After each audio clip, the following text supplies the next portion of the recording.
Morning guys, in front of me is KODAK K10 and let me show you how to activate night mode on this device.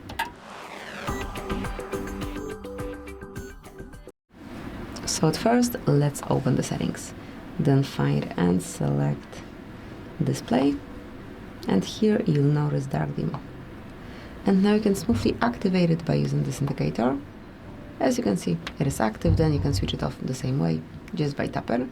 But you can also schedule dark dim. So if you wish to have it active between some particular hours, just mark schedule and then select custom time.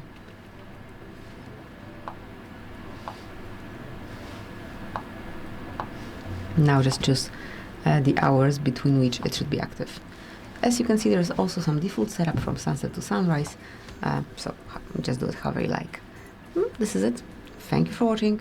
Please subscribe our channel and leave the thumbs up.